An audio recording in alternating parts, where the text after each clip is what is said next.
Thank you. Good morning, everybody, on this beautiful morning in Gainesville. Roaming around on the internet with Google recently, I was surprised to find the large number of the following kinds of questions. Why are we not more familiar with Celtic mythology? It's full of awesome heroes, magic, and monsters.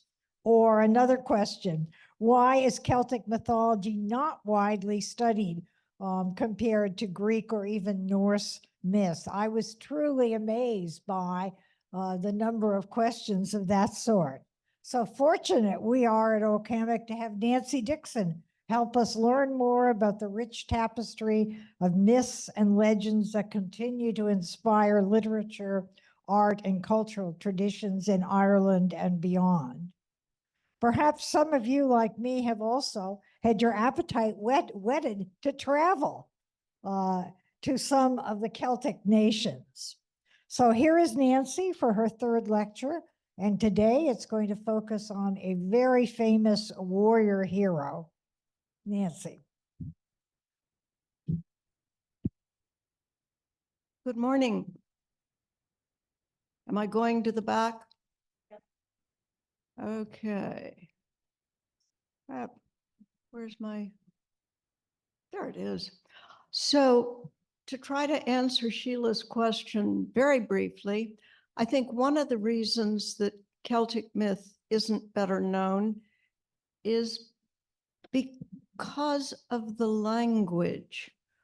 For those of you who were around for my summer class, Indo-European languages tend to have a lot in common with other Indo-European languages, and Celtic is a branch off all by itself.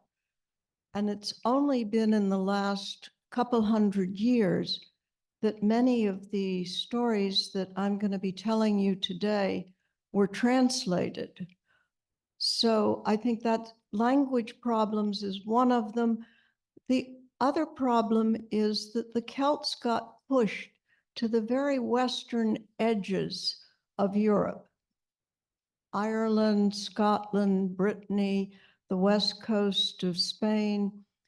And as such, they were out of the loop, out of the mixing bowl of most European myth and story. So anybody wants more, let me know and I'll bring it to you next week.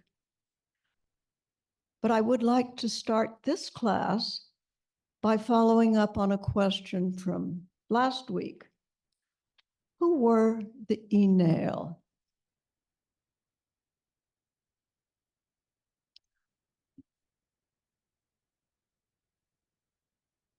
The first king of the Aeneal was a man named Niall, and he was the first, but not the last by a long shot. They were the high kings, his descendants were the high kings of Ireland for centuries. Niall was a legendary, semi-historical king who was the ancestor of the dynasty that dominated Ireland until about the 10th century.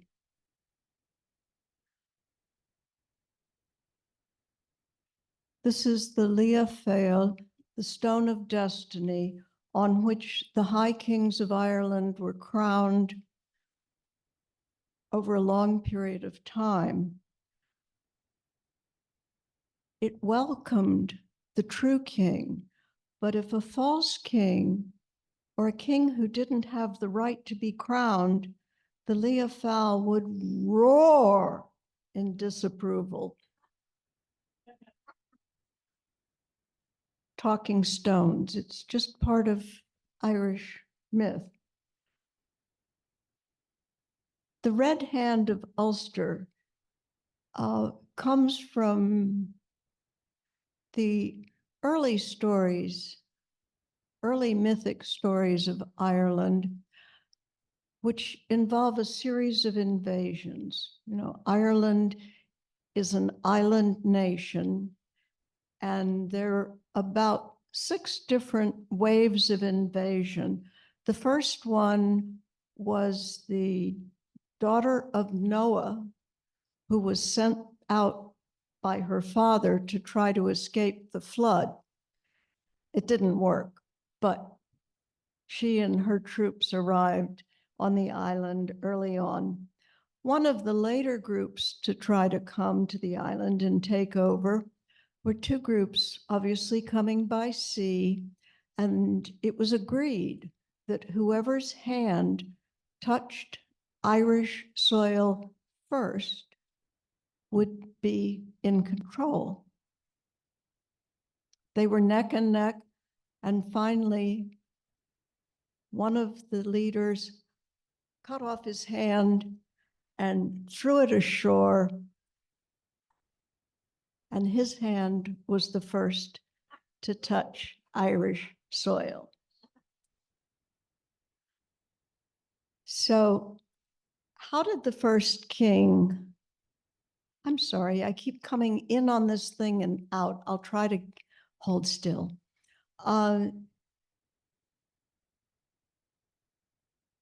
The first story about how the Aenale became High Kings of Ireland does not start with Neil. Of course, it's a Celtic story. It starts with the reigning king at Tara, his wife, and his second wife.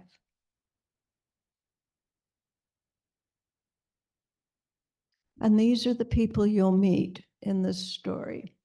There was once a king of Ireland at Tara known as Eochaid Magmadon, who frequently raided Britain and brought back slaves. Yes, the Irish did keep slaves.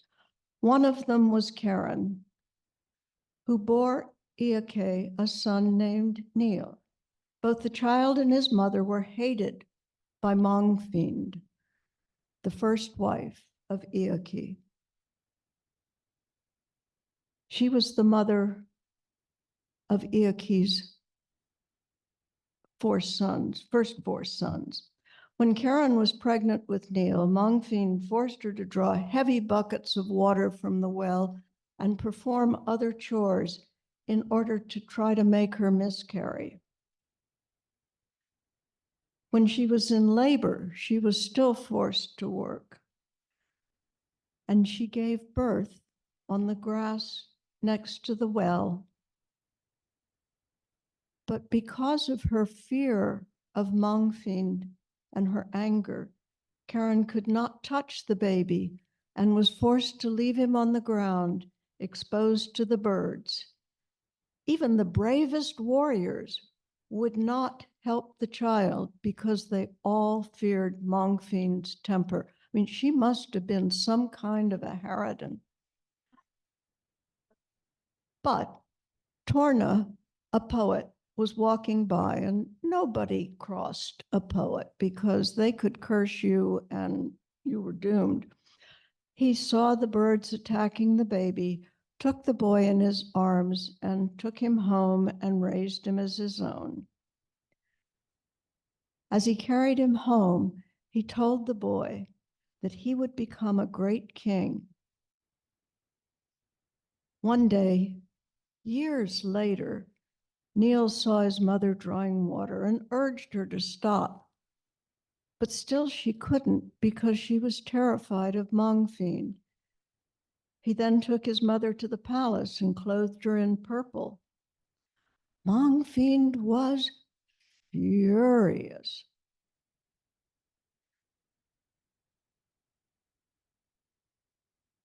At not only Neil, but all the warriors who whispered, Neil's going to be king one day. Just wait and see.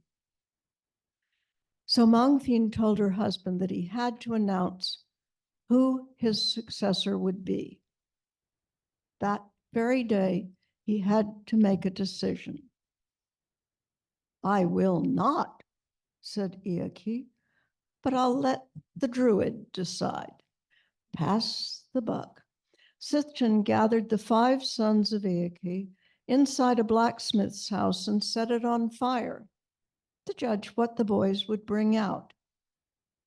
Brian came out with the blacksmith's hammers. Brian shall be a warrior on the battlefield, said Sithchin. Fiacre brought out a bucket of ale and the bellows.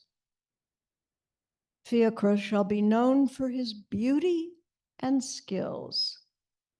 Alil came forth with a box of weapons. Alil shall be a force of vengeance, said the Druid. Poor Fergus came out with a bundle of withered sticks. Fergus is just going to wither away, said Sithchin. And last of all, Neil came out with the blacksmith's anvil. Neil shall be firm like an anvil and shall rule us all, said Sithchin. Mongfiend could not, would not accept the judgment of the Druid, and she ordered her sons to take Neil out into the woods to go hunting and kill him. The boys all went hunting and feasted that night on what they'd killed. But by the time they finished eating all that meat, they were terribly thirsty. So they sent Fergus off into the woods to look for water.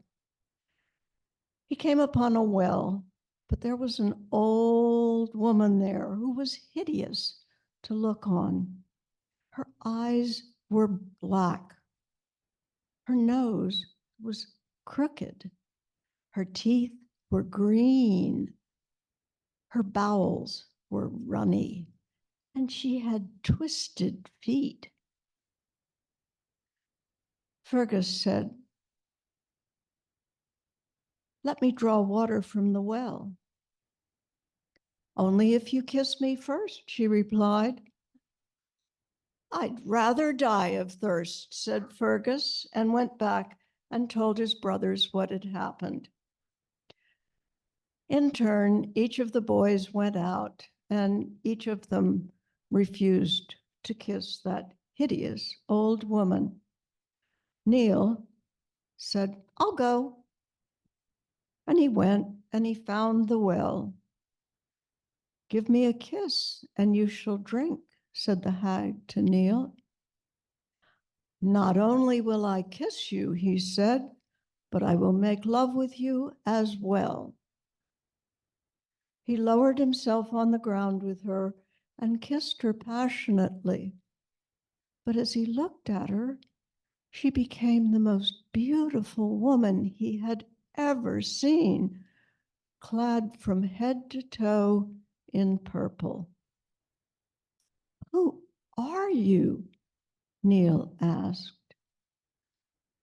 "I am the sovereignty of Ireland," she said, "and that sovereignty will belong to you and your descendants forever because you were willing to kiss me and recognize sovereignty in whatever guise she appears." Neil then drew water from the well and returned to his brothers, but he would not let them drink until they had pledged their loyalty to him. They then returned to court and told Iake and all the warriors what had happened. "My decision is confirmed," said the Druid. "The kingship of Ireland will belong to Neil and his descendants from this day forward."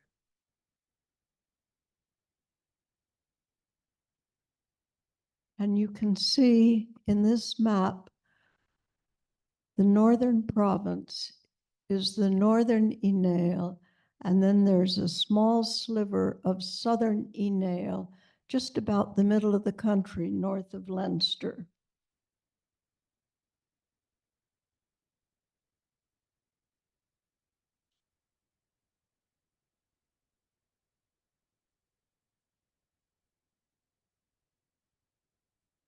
The next story talks about how Cuchulainn got a wife.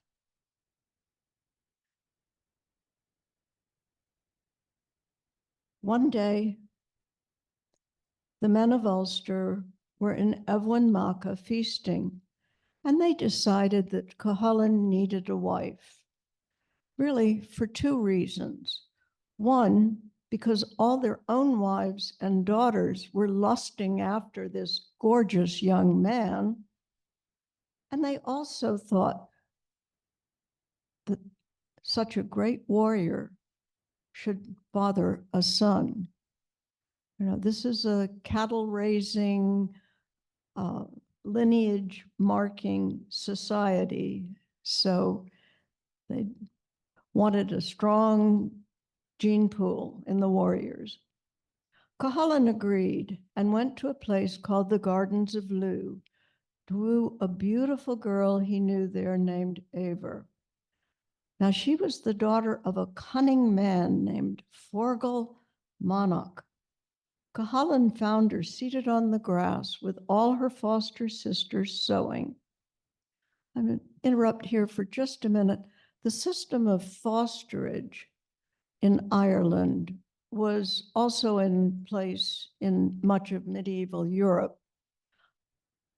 What happened was the sons and daughters of the upper class would be sent to somebody else to be raised. With any luck, you'd be able to send your children to somebody higher up the totem pole than you were. So it was a leg up for your children.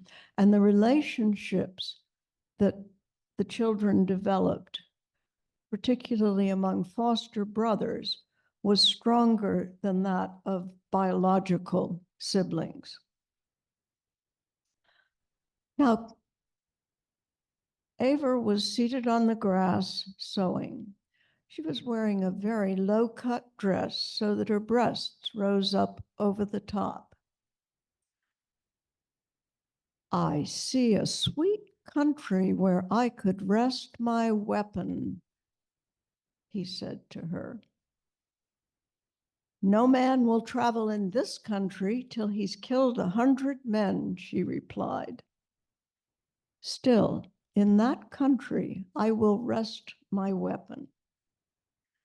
No man will travel this country until he's done a salmon leap with twice his weight in gold and struck down 3 groups of 9 men each with one blow, leaving the middle man of each group untouched.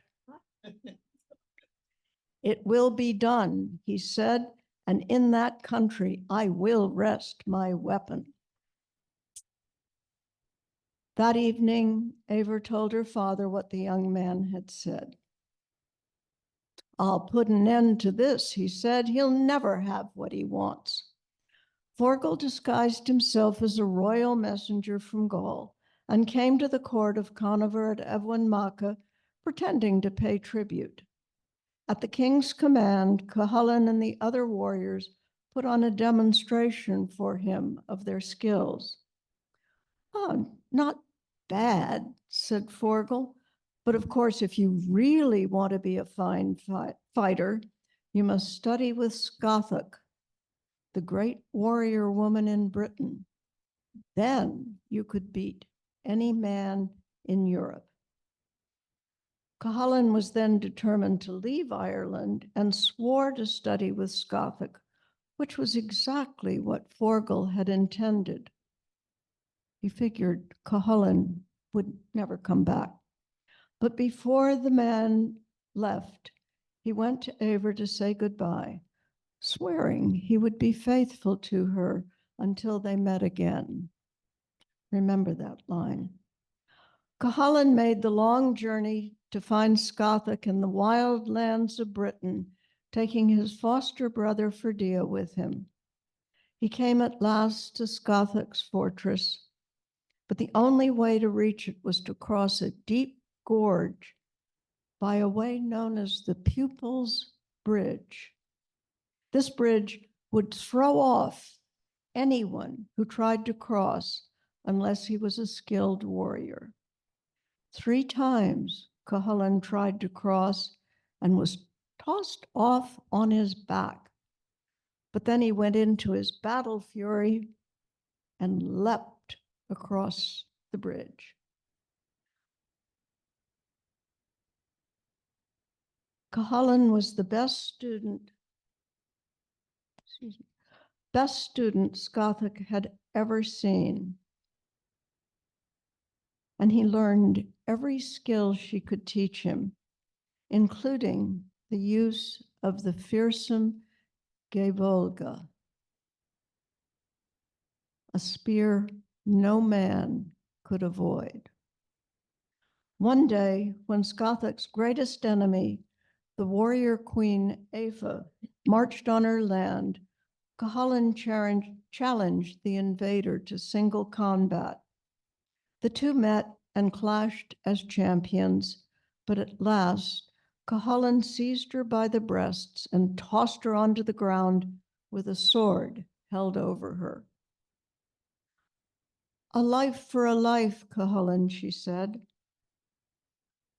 He replied, "I will spare you if you grant me 3 things I desire.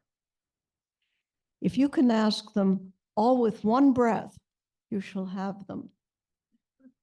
Give me hostages for Scothic, promise you'll never attack her again, and sleep with me tonight so that you bear me a son." Boom. "I grant you all you ask," said Aoife, and she went to bed with him that very night. A few weeks later, Aoife came to Cuchulainn and told him she was pregnant with his son. "Give him the name Conla," said Cuchulainn. "I'll send for him to come to Ireland in 7 years." Then he presented Aoife with a ring to give the boy when he came of age, with the command that the boy reveal his name to no man, make way for no man, and never refuse combat. Now, we've talked about Gaish before, right? The prohibitions. These are reasonable prohibitions to put on a young boy, but just wait. When his training was complete, Cuchulainn returned to Ireland and went to Eivor's home. Her father had heard of his coming and posted men as guards around his fort, including Eivor's 3 brothers, each with 8 powerful warriors at their sides. Cuchulainn killed 8 men from each group with one stroke and left the center man standing. When he entered the fortress, he put Eivor and her sister, on his back, each with a bag of gold in their arms, and leapt back across the walls of the fort. Eivor's father, Forgal, tried to flee, but he fell from his own rampart and died. As he escaped back to Eowyn Macha, Cuchulainn killed 100 men along the way. There's no exaggeration in these stories. The young man and his bride were welcomed to Eowyn Macha by Conover, but Brickrew, the troublemaker, said that the young man's plans to have the girl for himself that night would have to wait. By tradition, the king must sleep with every bride before the groom. And this carried down into medieval Europe under the name droit de seigneur, the right of the king.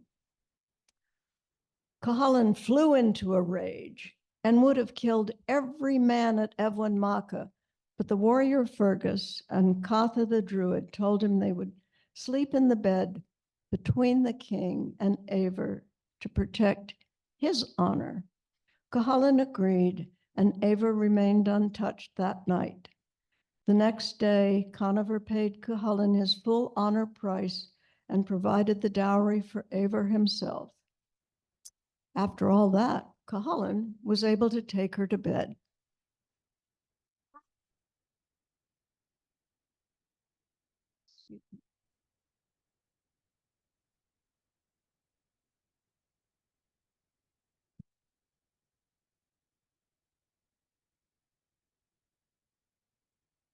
The next story I'm going to share with you is called The Death of Aoife's Only Son. Like our daily lives, The world of myth is full of ifs. If Kruniak hadn't forced Maka to race his horses when she was ready to give birth, the men of Ulster, including Fergus, would have been able to fight for Ulster during the Great Cattle Raid. If Cuchulainn hadn't gone off to woo Eivor, but had married somebody closer to home, he never would have met Aoife and never have had a son with her. If Cuchulainn hadn't put the 3 very reasonable Gaish on his son Conla, he wouldn't have had to kill his son. If he hadn't killed his son, he would have had his son at his right arm during the Battle of the Toyne. So many ifs, so many decision points. We all make them every day. The death of Aoife's only son. 7 years passed until one day, some men of Ulster who were at the beach saw a small bronze boat with golden oars coming toward them from across the sea. There was a boy inside who was slinging rocks at birds so skillfully that he only stunned them. Then he let them go again. This sounds a little bit like his father as a boy, doesn't it? The men sent word of the boy to the king, who ordered his warrior Conderi to find out who he was. When he reached the shore, Conderi asked the boy his name. "I give my name to no man," he replied, "and I yield to no man." Conderi returned to the king and reported what the boy had said. "No one challenges the honor of the Ulsterman in such a way," said the warrior Conall Cernach, and so he went to the shore to challenge the boy. In no time at all, Conall was lying in the sand, knocked out by a stone from a sling. The boy then tied Conall's arms together and sent him back to the king in disgrace. "This is shameful," said Conover.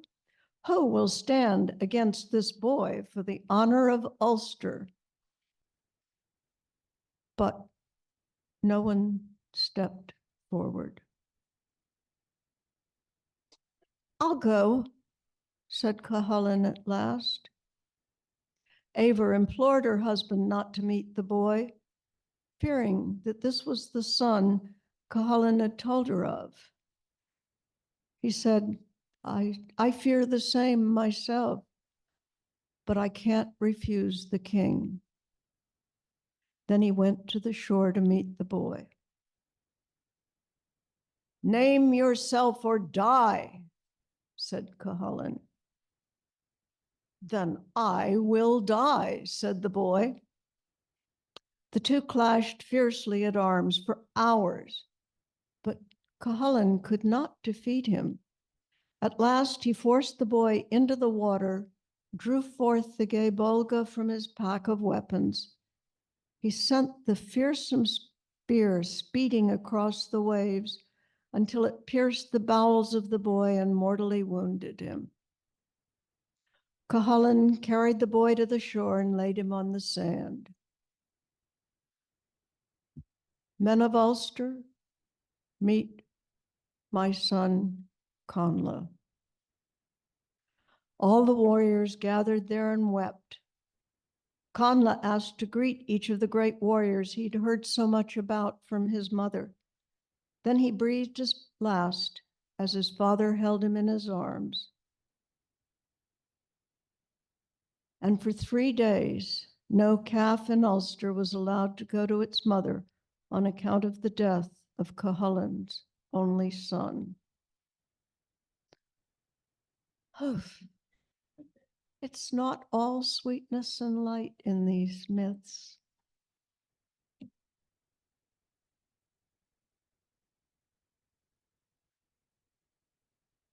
So I know this is hard to see, but if I blow it up, it disappears. The red line follows the route of the cattle raid. So you can see they were just all over the place. And all of the black smudges are place names that were named for events that happened during the cattle raid. Now, during this cattle raid, Cuchulainn is both helped and hindered by deities. Before one combat, the Morrigan, the goddess of war, visits him in the form of a beautiful young woman and offers him her love.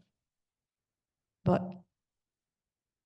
Cuchulainn spurns her. You know, sometimes men can just be really stupid. She then reveals herself and threatens to interfere in his next fight. And she does so, first in the form of an eel who trips him in a ford, then as a wolf who stampedes across the ford and muddies the water, and finally as a heifer at the head of a stampede. But in each form, Cuchulainn wounds her. After he defeats his opponent, the Morrigan appears to him in the form of an old woman milking a cow, with wounds corresponding to the ones Cuchulainn gave her. She offers him 3 drinks of milk. With each drink, he blesses her, and the blessings heal her wounds. Cuchulainn then tells the Morrigan that, had I known your real identity, I would not have spurned you in the first place. Another if only.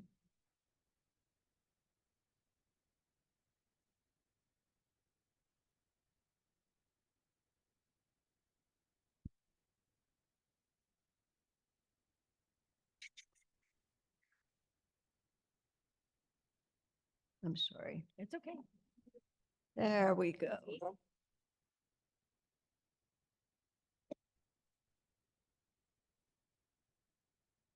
Now, did I tell you all the story of pillow talk when Maeve and Allele are in bed together? Blank faces, good, because this is a good story. One night, far away from Ulster in Connacht, Allele and Maeve in their fort at Cruachan. See if we can get back. Okay, where it says Northern Enale up at the top, that's Ulster, and down on the left toward the water is Connacht, where Maeve and Allele hang out. And that whole northern part of Ireland is where the Toyne took place.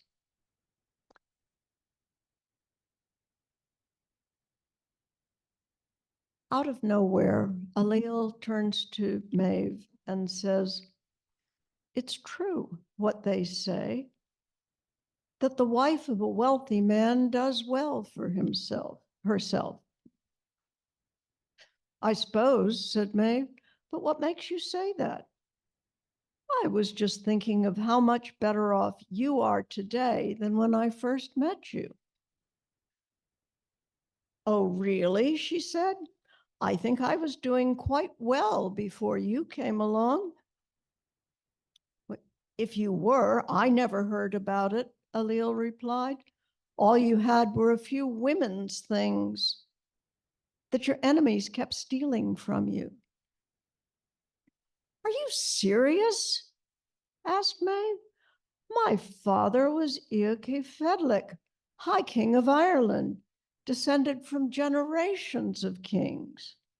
He had 6 daughters in all, and I was the most celebrated of them all, the most generous in bestowing favors. I had 1,500 royal mercenaries at my command, an equal number of freeborn native men, and those were just my household guard.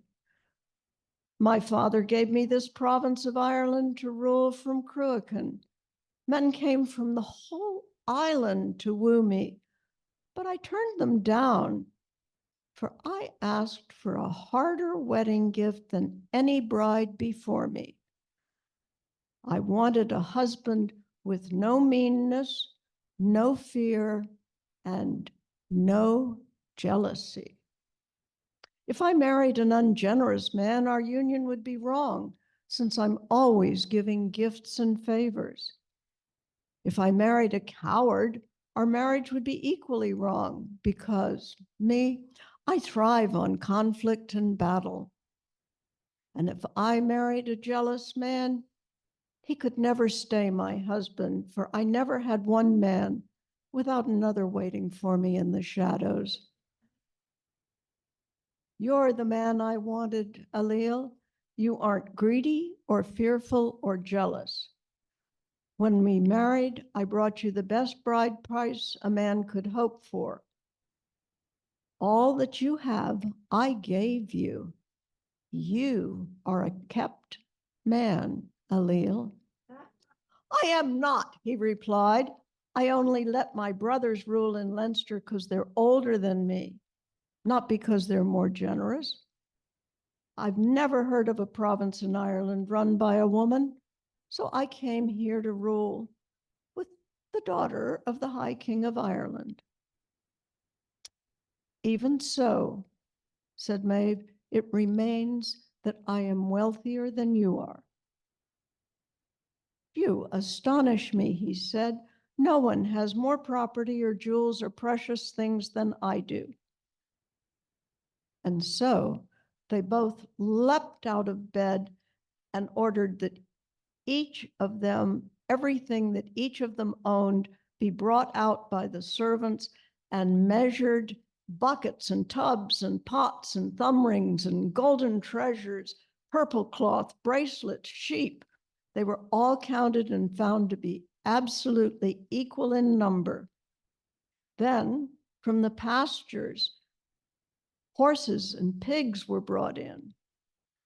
For every stallion or fine boar of Maeve, Alil owned one to match it. Finally, they brought in the herds of cattle from the fields. All were equal, but for one bull held by Alil. Finvennoch, the white bull, was his name.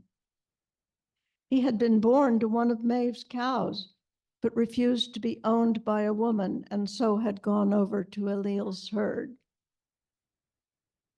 Maeve had no equal to this bull, and her spirits fell as if she had nothing at all. She was determined to find a bull to match Alil's. So she called her messenger, Macroth, and asked him where she might find the greatest bull in Ireland. I know the very animal, Macroth said. He lives in the province of Ulster in the territory of Cooley, which is way up where it says Ulaid, up there in the upper right-hand corner. The bull is called the Don Cooley, the brown bull of Cooley. Go there right now and ask Derry, who owns the bull, to give me his bull for a year. At the end of that time, I'll give it back to him along with 50 yearling heifers in payment for his loan. I'll also give him a portion of the beautiful plain of Ai as his own, and a chariot worth 7 slave women, and my own friendly thighs on top of all that. Macroth and his men journeyed east across Ireland and asked Derry for the loan of the bull. Now, Derry was delighted to agree to Maeve's terms and settled his guests into his home for the night. But when darkness fell, one of Derry's men heard one of Macroth's men say, "It's a good thing they'd been granted the loan of the bull, because otherwise they would have just taken it by force." When Derry heard this, he sent Macroth back to Maeve empty-handed. What did Derry say to my offer?" asked Maeve. When McGrath explained what had happened, Maeve said, "He was afraid his bull would be taken by force, was he? Then taken it will be." Allele and Maeve began to gather their army for the invasion of Ulster and the taking of the brown bull of Cooley. Allele sent word to his brothers to come to Cruachan along with their men. They gathered as many other war leaders as possible, and they all came together to invade the rich lands of King Conover of Ulster. Maeve went in her chariot to see her chief druid before she departed for war. "I've called this army together," she said. "They've left lovers, family, friends to follow me. I lead them, druid, but will I return with them alive? Whoever comes back or not," he said, "you will return." Satisfied, she turned the chariot back, but suddenly, there in front of her, she saw a young woman with golden hair. Her eyebrows were dark, her teeth were white, her lips were the color of bright blood. Who are you?" asked Maeve. "My name is Fethelm," said the woman. "I am a poet of Connacht." "Do you have the second sight?"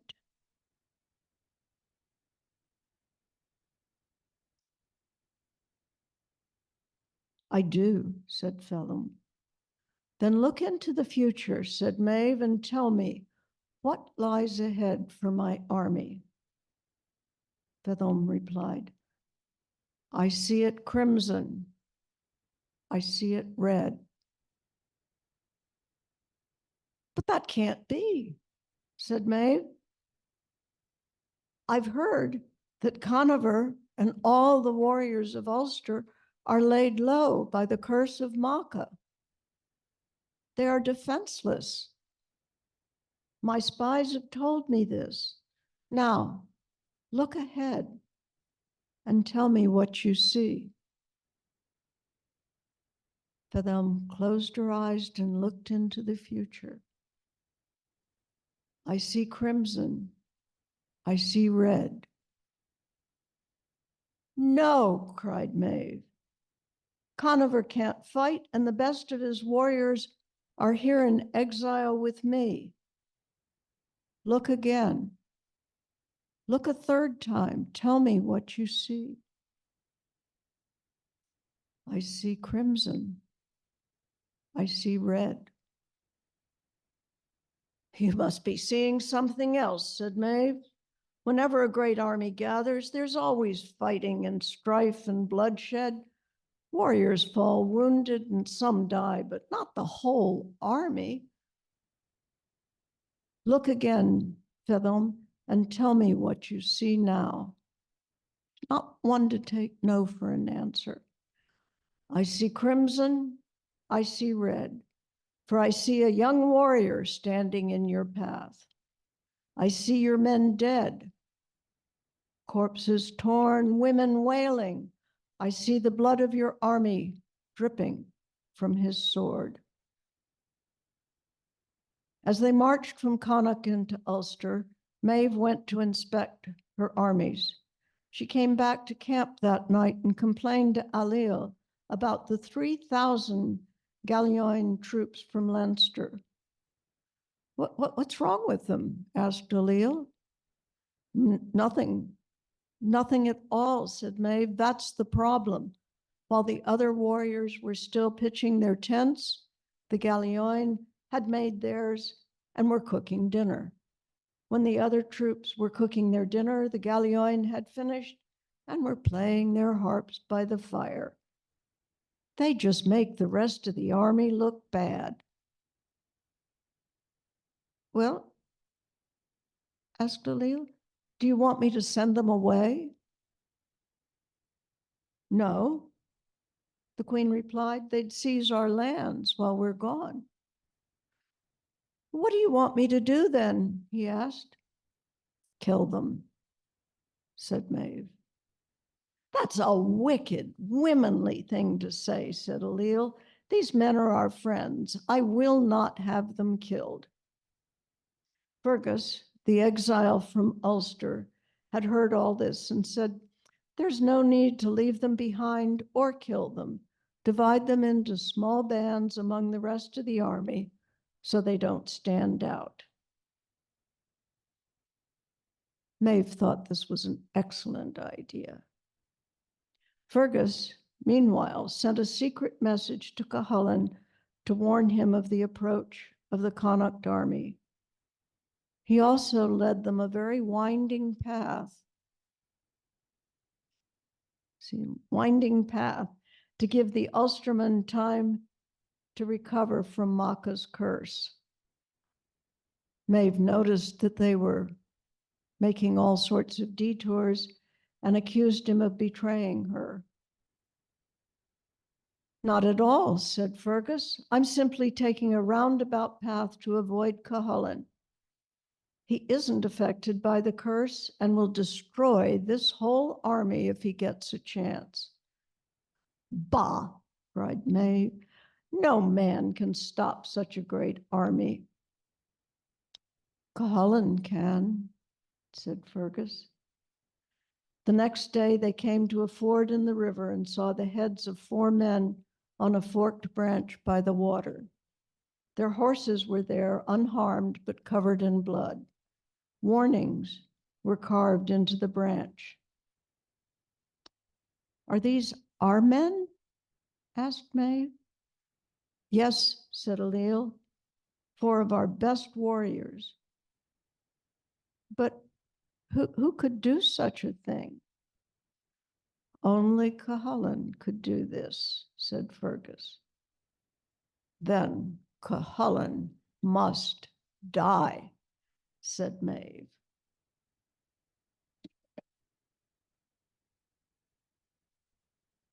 Maeve waited until morning, then called the great warrior Froic to her tent.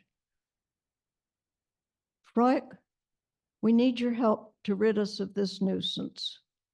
Go find Cuchulainn and challenge him to single combat. And so the next day, Froic took 9 men with him and found Cuchulainn washing in the river. Wait here, Froic said to his men. Sorry. There we go. He isn't good at fighting in the water. I'll meet him there. So Froic stripped off his clothes and came to Cuchulainn. If you come any closer, Cuchulainn said, I'll have to kill you. You can try, said Froic. And so the 2 warriors began to fight in the water. Finally, Cuchulainn held Froic under the water for a long time before raising him up. Now, he said to Froic, will you let me spare your life? Never could I live with such shame, Froic replied. So Cuchulainn held him under the water once more and held him there till he was dead. Every morning after that, Maeve sent a new warrior to face Cuchulainn, and each was killed by the Ulster hero. She promised the warriors gold and land and her daughter in marriage and the friendship of her own friendly thighs, if only they would kill Cuchulainn for her. Every day and night, Cuchulainn would slay dozens more in ambush and combat until hundreds of Connacht soldiers were dead. But the fighting was taking its toll on Cuchulainn. He was exhausted, injured, and no time to let his wounds heal. Still, the army of Maeve kept going forward. Soon they'd crossed all of Ireland and came to the land of Ulster, where they found the brown bull. Then Maeve took it for herself and ordered the army back to Connacht. One morning, as Cuchulainn was following the army, he knelt by the stream, bathing his wounds, and saw a man approaching him. Who are you? asked Cuchulainn. Someone who will help you, said the stranger. I am Lugh, your father from the Sidhe. Your wounds are grievous. They need time to heal. Sleep, Cuchulainn, rest, and be well. Lugh put his son into a deep sleep for 3 days and labored to heal him. He worked herbs and medicine into the wounds so that Cuchulainn began to recover in his sleep without knowing it.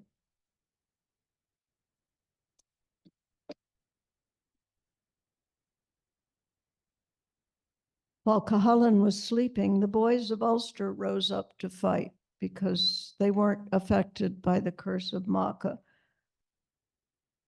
They wanted to help Cuchulainn in his battle against the forces of Queen Maeve and went out to attack the armies of Connacht. 150 of the best young men of Ulster came to the plain before the army of Connacht. Kill them all, said Ailill. The warriors of Ailill and Maeve met the boys there on the plain and slaughtered every single one of them.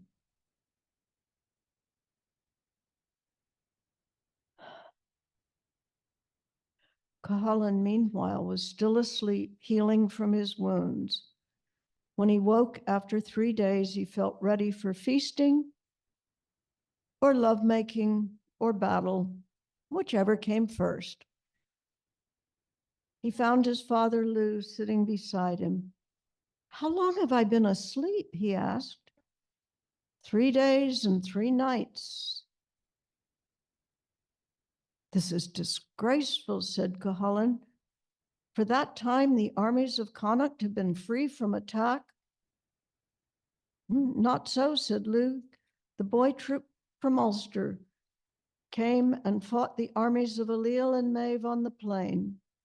They all perished. This is to my everlasting shame, said Cuchulainn. Because of my weakness, all these boys have died. Then go and fight, said Lugh. Your wounds have healed, and the men of Connacht have no power over your life. Ready my chariot, Cuchulainn said to his driver, and put all the weapons of battle inside.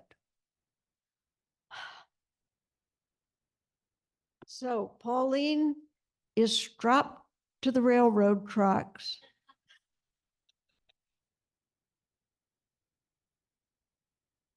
And we'll get the rest of the story next week.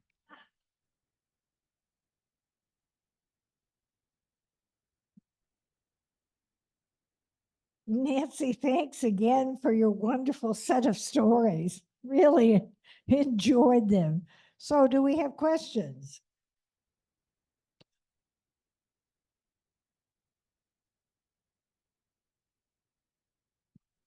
The great battle, cattle battle, what did you call it? Something, the great cattle raid, what is that? Okay, so the Toynbee Cooley, the great cattle raid, was when Maeve gathered all the armies to go to capture the one bull in all of Ireland that matched the one of Ailill's. So when she brought that back, she would be equal to him in all possessions. I kind of thought so, but I wasn't 100% sure. Okay. Do we have other questions? Do we have questions online? You have a big audience online. Good, good. Well, I have one quick question, Nancy, and that is, as you remember from Greek myth, the heroes all have epithets that help us remember who they are. Swift-footed Achilles, if I'm right, and gray-eyed Athena. Is there anything like that in Celtic myth? Because there are so many different characters. Many different characters, but very few of them the same name. one of the ways they're differentiated is by the short word MAC, Mac, which means son of. So if you've got, but somebody like Cuchulainn, I mean, that's like saying, so what sort of a tag will we put on Spider-Man to be able to differentiate him from Superman? They're just there.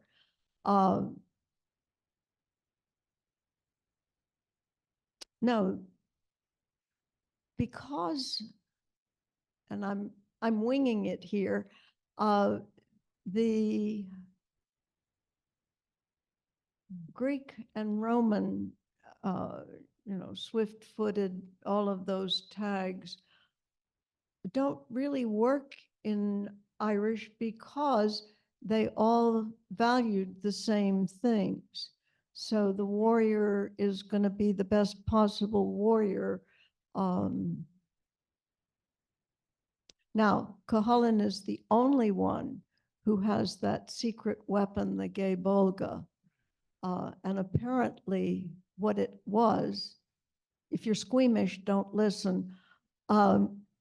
It was a spear that had barbs on it, sort of like a fishing hook, and it would go of its own volition. All the warrior had to do was, and Cuchulainn was the only one who had one, was to throw it out, and it would go in through the anus of the warrior it was thrown at and up into the bowels, and there it would expand, and there was no way to pull it out without, he'd have to cut the warrior open and lift it out. They weren't squeamish. And their humor is often very barnyard. Maeve, in trying to enlist the help of warriors, hey, come on, I give you my friendly thighs as well. So, Well, I'm struck by the brutality in many of the stories. Is that a reflection of the brutality of the times folks were living in? well, I think there's a certain amount of hyperbole. Obviously, if they killed 100, or if he killed 100 men each day, there'd be nobody left because the population wasn't that big. But, if you look at, we're talking about Iron Age culture. If you look at Iron Age Britain, Iron Age France, it wasn't nice. Yeah. So yes, there was, one of the things that I really like about Celtic myth, as opposed to similar myth systems of that era, is the amount of power that women have. Yeah. Right. And the shape-shifting that takes place. Cuchulainn, I had a picture and I didn't show it to you, and you've turned it off.